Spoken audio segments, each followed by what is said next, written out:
Good morning, hockey fans. This is Stephen Heisler with HeisHockey.com, the Victorious Hockey Company, and the Junior Hockey Discussion Group on Facebook. You are watching the Junior Hockey Morning Show. We are on the World Sports Broadcasting Network, WSBN.TV, Facebook, Twitter, YouTube. This morning's article on HeisHockey.com may be a little rough, maybe a little too corrosive for some taste, but what I'm saying today has to be said.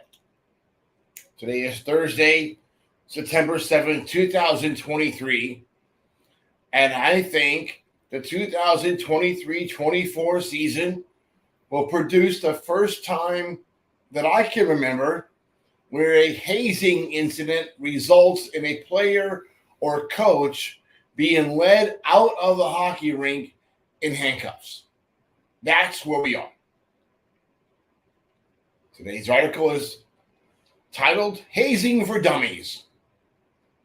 Yes, it's that time of the year again. AAA and junior coaches or teams, players, are starting to get comfortable as some of the old fun and games begin to make their way back into the mix. Let's be really clear here.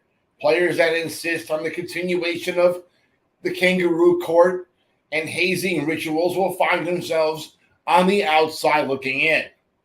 Coaches, team owners, managers, equipment guys that allow, condone, facilitate, and overlook the baloney will have their future in the game, will find their future in the game extremely limited. I find it especially comical when teams become more concerned about plugging the information holes than they are about correcting the issues. How do these donkeys think that's ever going to work when the average roster for junior hockey is about 45 players cycling through over the course of an entire season? Do you really think that, hey, you know what, you guys, you got to get rid of this kid. He's talking. That's your fix. You don't want to address the problem. You want to find out who's yapping about it, who's telling on their teammates, who's telling mommy and daddy. That's the wrong approach. How about just stop the bullshit already? My wife's going to get mad for me saying that on the air. It's okay. So, let's just say this. Let's get a clear, concise definition of what hazing is. What makes hazing hazing?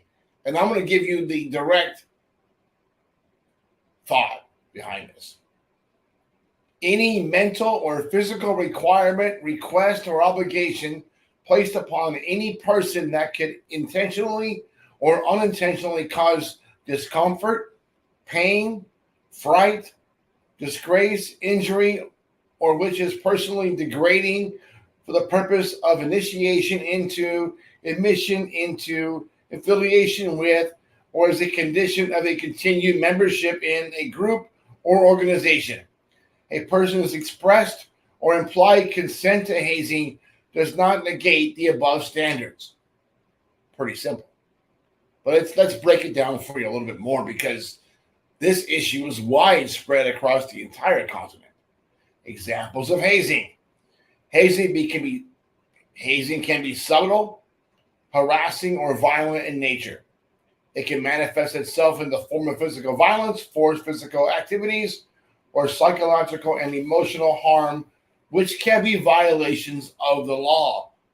Not just safe sport rules, but laws across the country and definitely across Canada have outlawed this behavior. Outlawed, which means illegal, which means misdemeanors and could be felonies. Although it is impossible to list all possible hazing behaviors, because many are contextual specific, the list below provides some common examples of hazing behaviors. Regardless of the category, hazing is hazing and could easily lead to a Center for Safe Sport investigation. Now, we all know what happens when Safe Sport gets into your locker room. It causes chaos. Every single incident of hazing that I hear about this year will be reported to Safe Sport, will be reported to the league. If you are in a league or that's outside of USA Hockey, every incident will be reported to your commissioner and or local authorities. Every incident that I hear for the entire season will be reported. Subtle hazing. Subtle hazing refers to activities that are often taken for granted or accepted as harmless or meaningless. There is an emphasis placed on a power imbalance between new members of a team and veteran players. This leads to activities or attitudes that breach reasonable standards of mutual respect.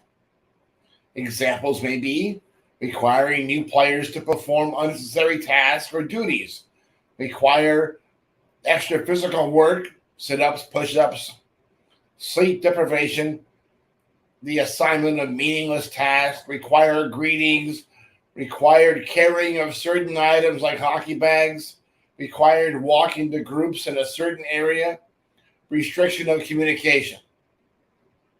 Harassment hazing, a little bit different, it confuses, frustrates, and causes undue stress for new players. Yelling or screaming, personal servitude, lineups for purpose of interrogation, demeaning or intimidation, wearing of embarrassing or uncomfortable clothing, assigning pranks such as stealing, painting objects, or harassing other teams, forced confinement with loud music, being dropped off somewhere and forced to find their way back. These are all illegal activities, kids. These are not fun and games. These are now crimes in many areas. Violent hazing. Here we get into our little area of felonies. Before we're talking about misdemeanors, now we're talking about some felonies. Capturing or kidnapping, total or partial nudity, compelled sexual activity, pushing, shoving, tackling, or other physical contact, forced consumption of any liquid or food, often involving alcohol or gross food combinations, paddling or whipping. Hello, Sheridan Hawks. Branding, cutting, labeling, or shaving parts of the body. Still unsure if it is hazing? You're not really sure if what's happening is hazing or not? Ask yourself these very simple questions. Would I feel comfortable participating in this activity if my family were present? Would a team owner or a league commissioner disapprove of this activity? Am I being asked to keep the activity a secret? Am I doing anything illegal aside from the hazing? Does participation in any activity violate my values of myself or my team? Is it causing emotional distress or stress of any kind to me or others? If you answer yes to any of these questions, please contact me directly. I promise to do everything possible to stop the baloney from continuing while helping you and your family secure a full release and get to a different team. In today's HeisHockey.com article, which is free to access, there's a link to exactly what Safe Sport considers hazing and how the response should be done. Listen, it's not fun and games. It's not tradition. It is stupidity. It is crap. That's all there is to it. These are your teammates, your brothers. Don't do this, kids. Don't fall into this trap. A record of hazing or a rumor of hazing for a coach for allowing it will be catastrophic. You'll be unemployable. And I will do everything in my power to make sure that's the case. Don't condone this BS. Don't try covering it up. Don't try plugging holes. Just put a damn end to it. Enough already. There's your coffee.